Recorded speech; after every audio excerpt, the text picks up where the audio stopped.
tous et bienvenue pour ce nouveau webinaire. Aujourd'hui, nous allons parler des FCPR, les fonds communs de placement à risque. Derrière cet acronyme se cache une classe d'actifs qui intrigue de plus en plus utilisée de nos jours par les investisseurs. Mais comment fonctionne réellement un FCPR et quel est son intérêt dans une allocation patrimoniale? C'est ce que nous allons essayer de répondre aujourd'hui et pour cela, nous accueillons deux experts. Brice Trooper, responsable du bureau de Paris de Lumina. Bonjour Brice. Bonjour, merci de l'invitation. Et Alexandre Siclet, investisseur relations, private asset chez Odo BHF Asset Management. Bonjour Maxime, ravi d'intervenir. Donc, ensemble, nous allons aborder plusieurs points clés. La différence entre un FCPR et un fonds plus traditionnel, actions ou obligations, leur place par rapport aux autres véhicules de private equity, les règles de fonctionnement de ces classes d'actifs, ainsi que les thématiques sur lesquelles on va investir. Et bien sûr, leur rôle et leur intérêt dans une poche d'assurance vie ou d'un PER. Vous pouvez vous poser vos questions pendant tout le chat, pendant tout le webinaire et nous y répondrons à la fin. Alors, on va commencer par la question la plus évidente. En quoi un FCPR se distingue-t-il d'un fonds traditionnel comme un OPCVM classique investi en actions ou en obligations? De manière très très simple, tu l'as rappelé en préliminaire, effectivement, un FCPR, ça veut dire un fonds commun de placement à risque. C'est une structure qui existe depuis le début des années 80 et effectivement qui est une structure qui permet de faire du capital investissement et donc d'investir une nouvelle fois dans le private equity et même dans les assets privés de manière générale. Ce qui est assez intéressant une nouvelle fois, c'est que c'est aussi grâce aux régulateurs la possibilité pour un client investisseur particulier qualifié de pouvoir considérer cette classe d'actifs qui historiquement était plutôt investissable que par des clients institutionnels. Et aussi, je dirais, et on va le voir dans la suite, aussi la possibilité, grâce aussi à la CPR qui a régulé sur cette classe d'actifs, la possibilité en fait de rendre éligible ce produit en assurance vie. Merci pour cette réponse. Par rapport aux autres véhicules de private equity, on vient de voir c'est du private equity type FCPI, FPCI. Qu'est-ce qui caractérise particulièrement le FCPR? Le FCPR permet de s'exposer de manière efficace au marché private equity sans avoir des contraintes d'investissement liées à d'autres types de dispositifs, notamment les dispositifs fiscaux que tu as évoqués, les FCPI par exemple. C'est le premier point.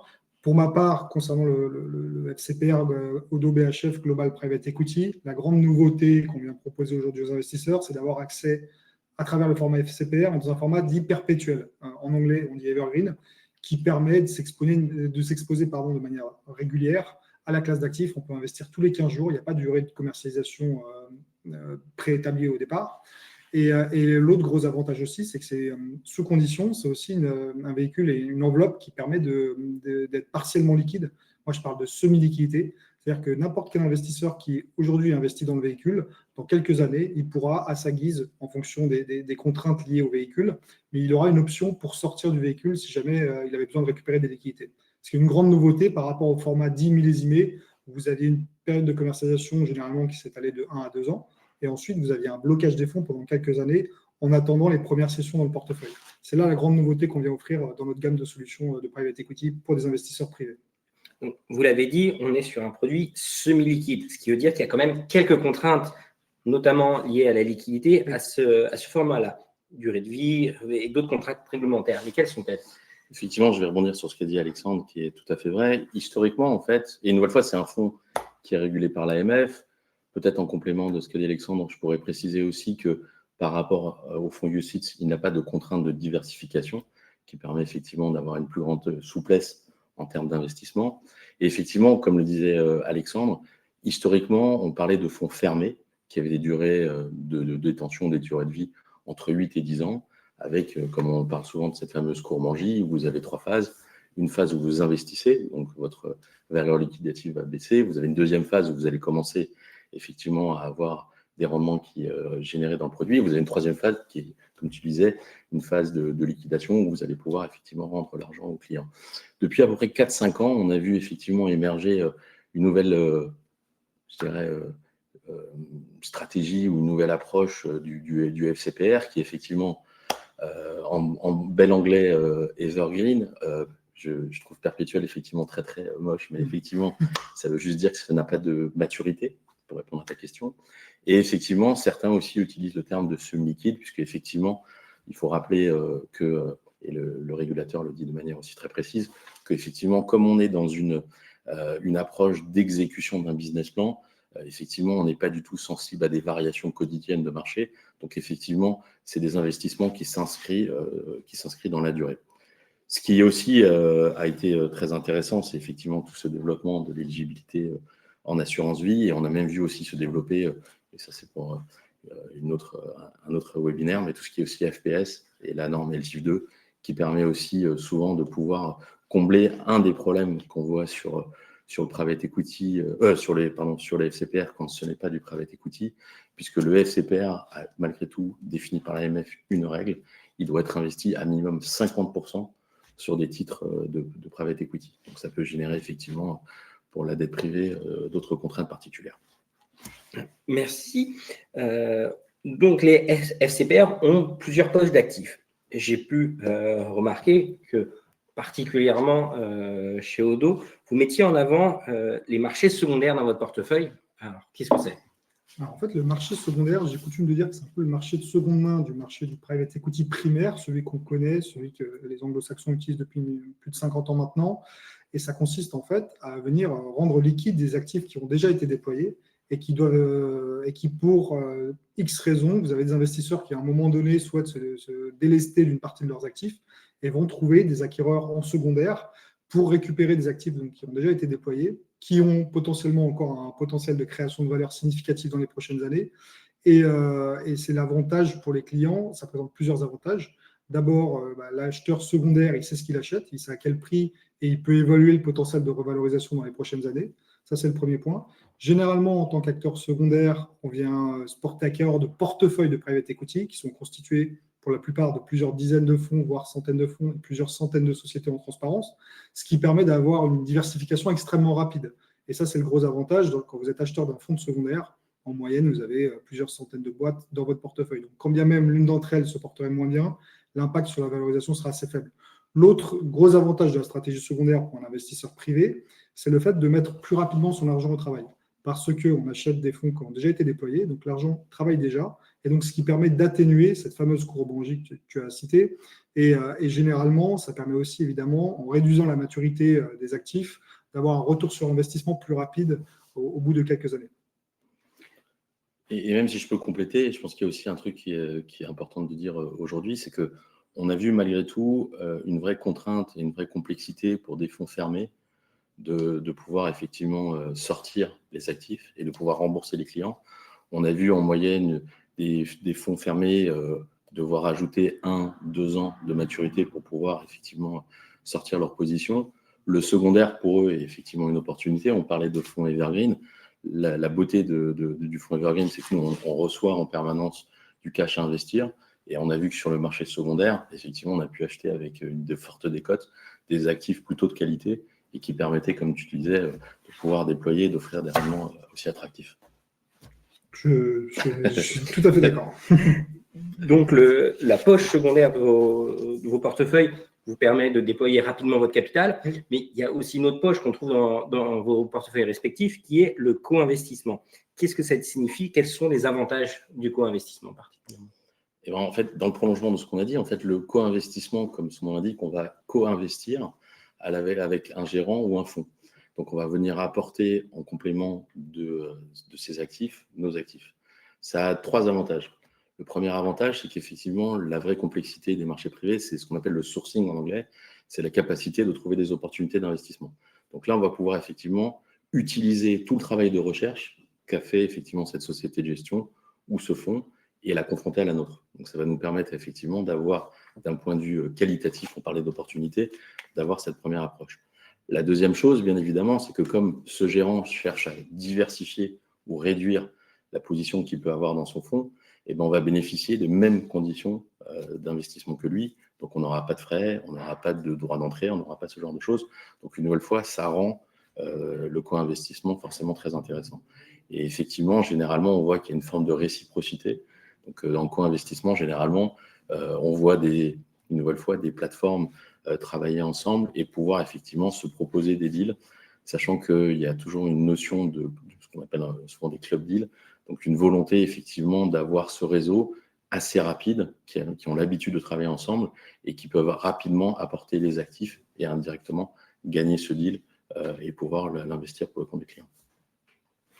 Donc, on a le secondaire pour déployer rapidement, le co-investissement qui permet de sourcer facilement et d'aller chercher un peu ou beaucoup de performance. On va rester sur la brique la plus classique qui est la brique de primaire. Est-ce que vous en faites et sous quelle forme?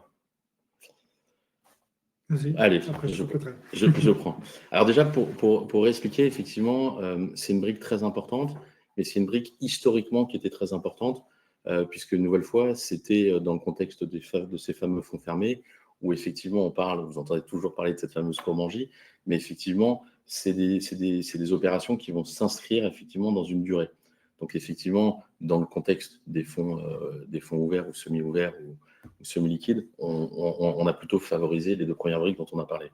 Mais effectivement, l'intérêt du primaire, c'est effectivement d'aller une nouvelle fois chercher ces actifs qui, une nouvelle fois, généralement, sont à la fois à la recherche de financement, mais aussi qui vont venir chercher dans tout ce qui est marché privé, à la fois une assistance en termes de gouvernance, qui vont venir chercher aussi une assistance en termes de rentabilité, de structuration des opérations.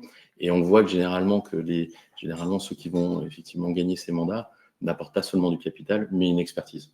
Donc c'est là aussi où effectivement c'est des sociétés qui sont très intéressantes. Nous, dans notre positionnement, on préfère effectivement aller chercher plutôt des sociétés de taille moyenne, donc le fameux mid-market, et on aime bien les sociétés, je dirais, un peu leaders de leur marché, mais un peu vieillissantes.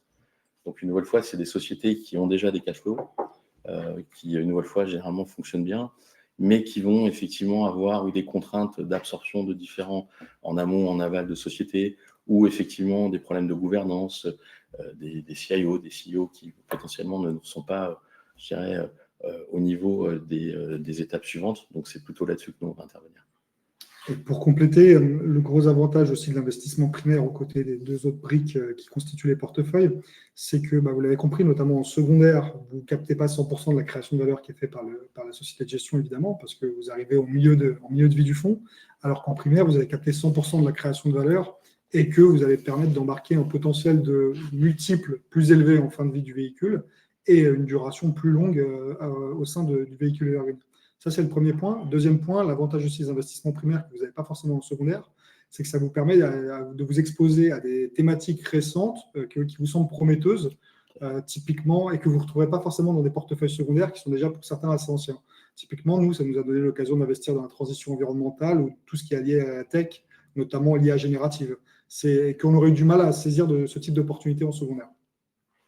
Très bien. Je te coupe, Maxime. Dernière chose qu'on a oublié de mentionner, c'est qu'il y a aussi une poche de cash dans nos véhicules evergreen, cette fameuse poche de cash qui peut varier globalement autour de 10%, qui va permettre d'honorer les rachats si jamais nos clients souhaitent sortir dans le véhicule et qui rassure les assureurs qui référencent le produit en assurance vie ou dans les contrats d'épargne retraite.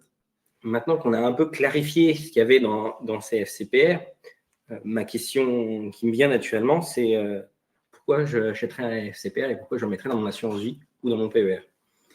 Alors, il y a plusieurs avantages à ça. D'abord, c'est une nouvelle brique qu'on vient proposer aux investisseurs privés. Jusqu'à présent, ils s'exposaient aux actions, aux obligations, de plus en plus aux structurés, aux produits immobiliers, et ils ne pouvaient pas accéder, à travers l'assurance vie, à une classe d'actifs qui pourtant a fait ses preuves depuis 50 ans, notamment auprès de la clientèle d'investisseurs institutionnels.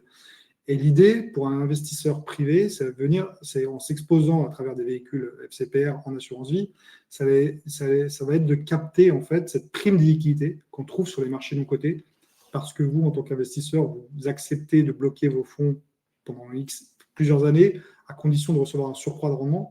Et donc, vous avez une prime de liquidité, et on le voit historiquement, de quelques pourcentages de différence de performance entre les marchés cotés et les marchés non cotés. Et vous pouvez le faire aujourd'hui à travers l'assurance vie grâce à ces formats FCPR en evergreen. Effectivement, il y a un indice que la plupart des gens regardent, c'est l'indice Burgiss, qui est effectivement l'indice des marchés de private equity. Et quand on compare à un indice traditionnel comme un MSCI, on voit à peu près de 4 à 5% de prime de liquidité. L'autre, pour moi, point qui est très important, et tu l'as dit à travers l'asset allocation que les clients mettent en place, c'est que c'est vraiment une source de rentabilité très différente. On a parlé tout à l'heure d'actifs traditionnels, d'actions, d'obligations, et ainsi de suite. Là, une nouvelle fois, on est vraiment dans un format un peu plus long, malgré cette notion de semi-liquidité. Mais effectivement, on est dépendant du succès d'une société, dans la société, donc les fameux actifs réels, et donc de financer en plus, on en parle beaucoup en ce moment, de financer l'économie réelle est quelque chose pour le coup de très, très important aujourd'hui. Mais effectivement, on est dans l'exécution d'un businessment, on est beaucoup moins sensible à des variations de marché, à des news qu'on pourrait avoir aujourd'hui sur, j'en sais rien, une grève aujourd'hui, comme on peut la vivre en France, ou une modification de tel ou tel paramètre. On est vraiment dans l'exécution de ce business plan et on est vraiment sur ce temps long. Donc, une nouvelle fois, dans une asset allocation, on conseille toujours, et je pense que toutes les maisons le font, et vous aussi, d'avoir effectivement, surtout, pas ses œufs dans le même panier. Et effectivement, je pense qu'effectivement, les marchés privés apportent, je dirais, cette diversification en termes de rendement qui est forcément très intéressante à long terme. Maintenant, je vais vous mettre chacun à l'épreuve. Quels sont les points forts de vos FCPR respectifs et pourquoi investir dessus? Alors, chez Odo, on a la chance d'avoir construit une plateforme de private asset depuis presque 10 ans maintenant, sur laquelle on va s'appuyer pour pouvoir déployer efficacement. Et tu l'as dit tout à l'heure, le sourcing, c'est hyper important. Quand vous gérez un véhicule perpétuel, vous avez besoin en permanence d'avoir des opportunités d'investissement, sous peine sinon d'avoir une poche de cash trop importante qui va venir dénaturer et au final minorer la performance globale du fonds. Et donc, nous, chaque année, à travers les 5 verticales d'investissement qui constituent la plateforme, on réalise à peu près une quarantaine d'opérations de private equity, donc quasiment une opération par semaine, ce qui nous donne une visibilité extrêmement importante sur notre capacité à investir rapidement l'argent qu'on va collecter progressivement auprès de nos clients. Et en plus de ça, on a un vrai savoir-faire chez Odo, parce que depuis presque 10 ans maintenant, on distribue des véhicules, alors en assurance vie, mais aussi en direct hors assurance vie, des véhicules de private equity auprès d'une clientèle privée. Donc, on a fait un gros travail de pédagogie pour expliquer ce qu'on sait faire. Et puis, le troisième point qui est aussi important, c'est qu'on a un peu d'historique aussi en termes de performance. Et les clients qui voient les performances qu'on a réalisées depuis le lancement sont relativement intéressés pour continuer l'aventure avec nous. On partage beaucoup de valeurs en commun, donc c'est très agréable d'échanger avec Alexandre. Je dirais que nous, la particularité, c'est que, en fait, Generali, qui est notre maison mère, a souhaité en fait que nous, on se positionne en diversification des actifs qu'ils avaient avec les différentes maisons. Et tu vois, on peut même diversifier au sein d'une poche private equity avec les différentes caractéristiques et valeurs ajoutées des différents acteurs de marché. Nous, en fait, Generali nous a dit que eux, en compte propre, étaient un investisseur très important en marché privé et voulaient en fait offrir à leurs clients la même qualité, entre guillemets, que ce que eux faisaient en compte propre, donc une qualité presque, j'ai envie de dire, institutionnelle. Et donc, ils nous ont demandé en fait de monter un partenariat stratégique avec un acteur de marché qui pouvait mettre, une nouvelle fois, à la disposition de nos clients, comme ils le font pour des gros fonds de pension américains, comme des gros partenaires qu'ils ont comme KKR, Berkshire, Warren Buffett, et ainsi de suite, donc des grands noms de l'industrie. C'est plutôt sympa de faire des deals ou des co-investissements avec ce genre de profil, mais une nouvelle fois de s'associer à une plateforme qui avait cette expertise et ce track record. On s'est associé avec une société qui s'appelle Adam Street, qui a plus de 50 ans de track record, qui gère plus de 61 milliards et qui a une présence globale qui nous permet effectivement d'avoir accès à du sourcing à travers les différents marchés. Et leur plateforme nous permet, comme tu l'as précédemment dit, de faire du secondaire, du co-investissement et du primaire. Ce qui pour nous était aussi important, c'était effectivement de s'interroger sur cette fameuse semi-liquidité. On a une semi-liquidité comme la vôtre bimensuelle, mais la particularité, c'est que Generali, concernant ce produit qui est en exclusivité dans ce réseau, assure la liquidité. Donc, on est effectivement toujours en investissement maximum sur cette position, malgré effectivement une poche de cash, mais ce qui nous permet une nouvelle fois d'avoir, on va dire, une forme de garantie de liquidité sur cette approche. Et le dernier point, c'est que Generali, en fait, a mis un mécanisme en place qui nous a beaucoup aidé depuis la période du Covid pour le secondaire, qui nous donne en fait une possibilité, une espèce de ligne de crédit qui correspond à 6 mois de collecte. Donc, qui nous permet, comme je le disais précédemment, dans des phases de marché où il y a eu quand même pas mal de contractions d'activité, surtout au niveau des fonds fermés, de pouvoir effectivement accéder à des deals, pour le coup, plutôt très intéressants avec des fortes cotes. Donc voilà la particularité de notre produit. Et je pense, pour terminer, il y a aussi un point, et je pense qui nous caractérise tous les deux, c'est que globalement, tous les deux, on a une expertise historiquement qui était plutôt pour des clients institutionnels, qui représentent notre clientèle historique. Et à travers le véhicule FCPR, on vient proposer la même qualité de gestion qu'à des investisseurs institutionnels dans un format différent qui facilite l'adoption de la classe d'actifs. Mais ce n'est pas une qualité de gestion différente. Et ça, c'est hyper important. Et c'est un point à avoir en tête pour l'investisseur privé, de vérifier ce qu'il y a dans son portefeuille, qu'il n'y ait pas deux qualités de gestion différentes. Donc, si je dois résumer en une phrase, tout ce qu'on vient de voir, vous êtes capable d'offrir à notre clientèle privée la qualité de gestion en private equity d'institutionnel. C'est exactement ce qu'on vise. C'est exactement ça qu'on vise. Très bien. Maintenant, je vous propose qu'on passe aux différentes questions de nos auditeurs. Merci. Alors, une première question. Quand on parle de FCPR, quelle est la périodicité du calcul des valeurs liquidatives? C'est une bonne question. Je pense qu'on est tous les deux sur le même mode de calcul. Donc, on est sur une VL bimensuelle. Donc, tous les 15 jours, il y a une valeur liquidative qui est produite. Et notamment, ça facilite la distribution d'assurance vie. Néanmoins, les sous-jacents qui constituent le véhicule, eux, ne sont pas valorisés tous les 15 jours. Sinon, ça serait une usine à gaz. Et pour ma part, je ne sais pas pour toi, mais globalement, les fonds dans lesquels on investit valorisent les actifs tous les 3 mois, en suivant des règles extrêmement strictes de valorisation. Ce n'est pas du doigt mouillé. Il y a des process derrière. Il y a notamment un organisme international qui régule les règles de valorisation, qu'il est mieux de suivre. Mais voilà, c'est voilà ma réponse. Je complète, mais ce que tu as dit, c'est exactement le point qui est important. Il y a 2 choses qui peuvent se passer pendant cette période. La première chose, c'est qu'il y a un événement, donc c'est facile à valoriser, et il n'y a pas d'événement. Et effectivement, le régulateur nous oblige à utiliser des proxys pour pouvoir effectivement donner une valeur la plus proche possible de la réalité, effectivement, de cet actif. Merci. Une deuxième question. Quel est l'impact du coût de gestion annuel sur le rendement annoncé en prévision? Y a-t-il des frais d'entrée ou de sortie pour chacun de vos fonds? C'est une bonne question. Oui, il y a des frais d'entrée qui sont possibles en fonction des contrats et des distributeurs. Donc forcément, ça impacte l'investisseur final. Et donc ça, c'est à voir avec son distributeur. Et il y a des frais de gestion pour rémunérer le travail de sourcing et de suivi des participations. Pour ma part, je peux être tout à fait transparent avec vous. Les frais de gestion, c'est 2% par an. Ce qui est à peu près, d'ailleurs, c'est la même chose pour un investisseur institutionnel qui investit dans un fonds de private equity. Généralement, c'est également 2% par an.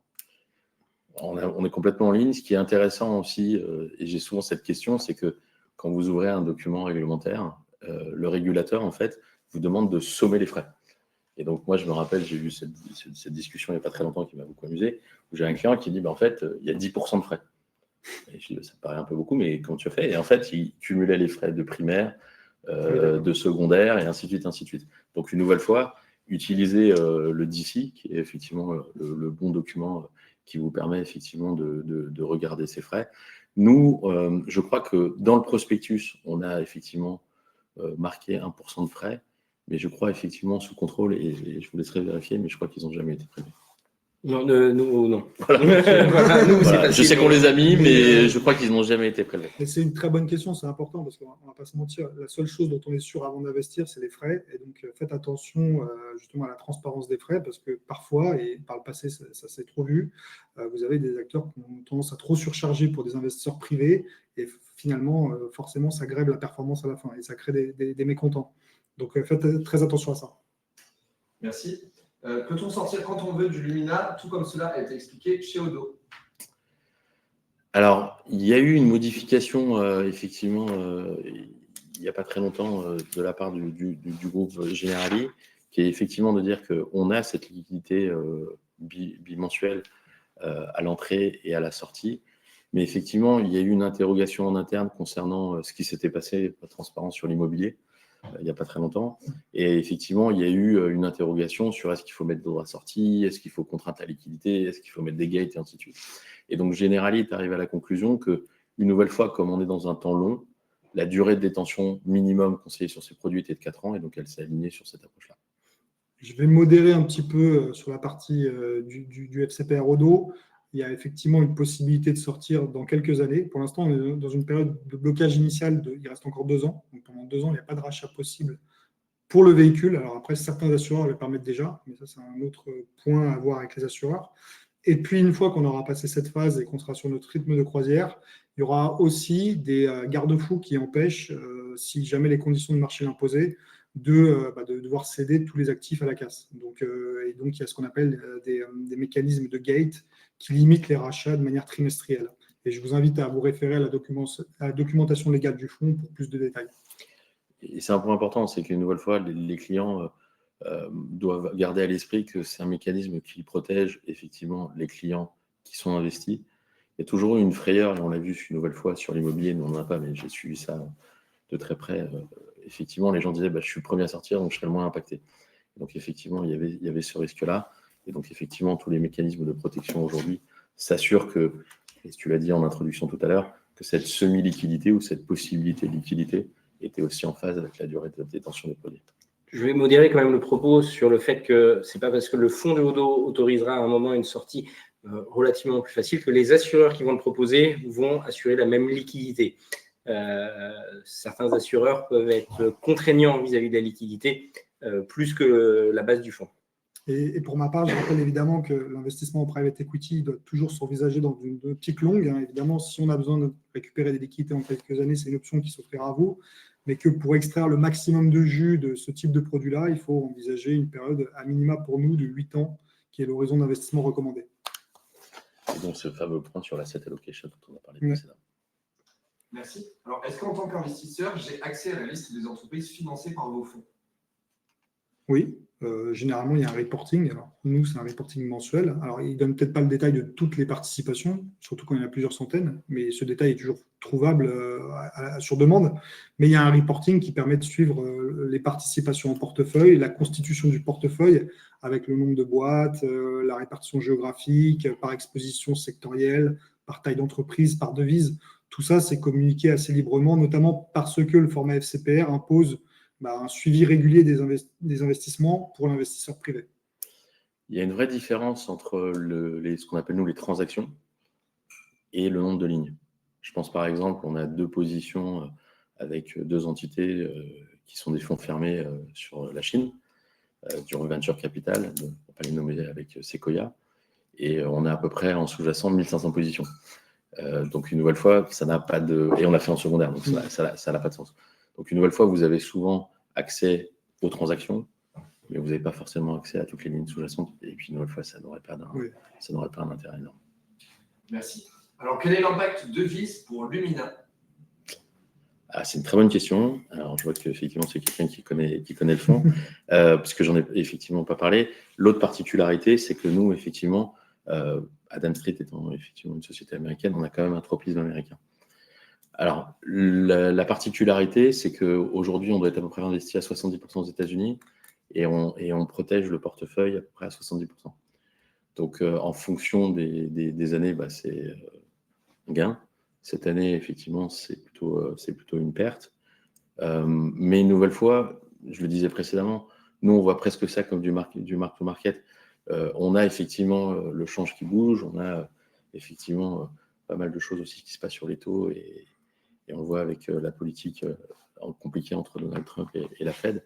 Mais on sait que sur le temps long, l'impact sera nul. Donc, on peut avoir effectivement un impact un peu mark-to-market.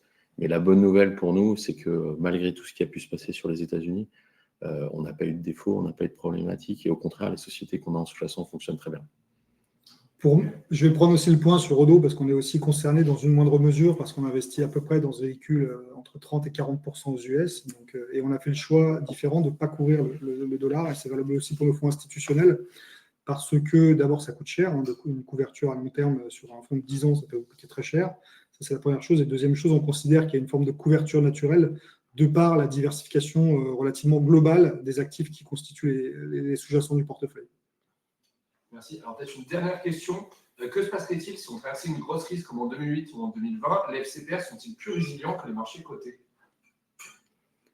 C'est une bonne question. On nous la pose, moi, on me l'a pas mal posé là, ces derniers mois, au moment où Trump, après Liberation Day, donc au mois d'avril, les droits de douane.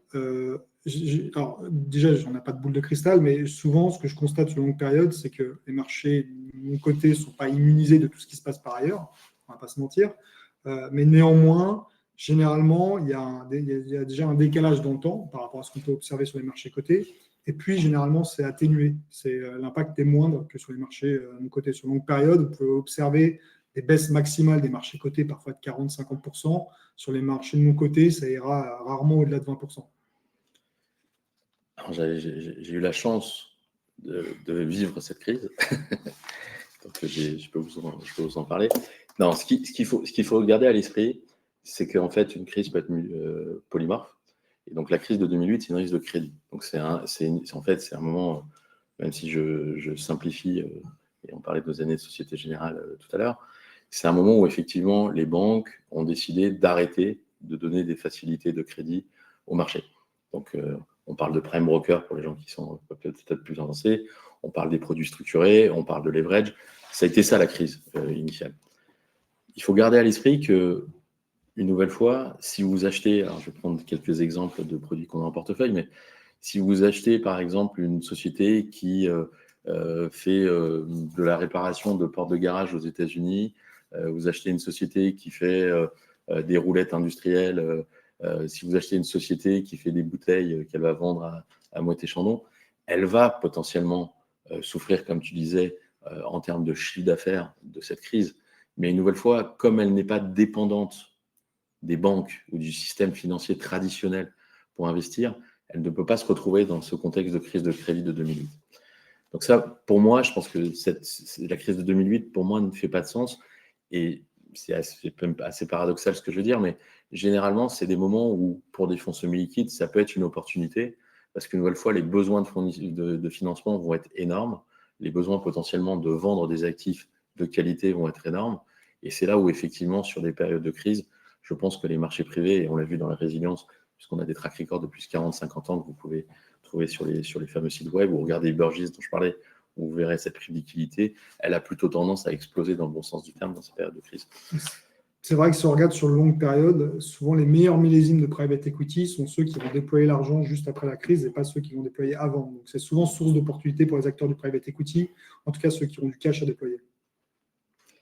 Merci beaucoup, Maxime, je te laisse conclure. Merci à vous. Donc, nous arrivons donc à la fin de ce webinaire. Merci à tous pour vos questions. Un grand merci donc à nos experts, Brice Trooper, responsable du bureau de Paris de Lumina, et Alexandre Siclet, investisseur relations private asset chez Oddo BHF Asset Management, pour leurs éclairages précis et leurs conseils pratiques. Nous espérons que ces échanges vous ont éclairé sur cette classe d'actifs du FCPR et comment on peut diversifier une allocation avec cette classe d'actifs. Si vous souhaitez approfondir ces questions, je vous conseille de contacter votre conseiller Alta Profit qui se fera une joie de vous répondre. Je vous souhaite à tous une très très bonne soirée et je vous dis à très bientôt.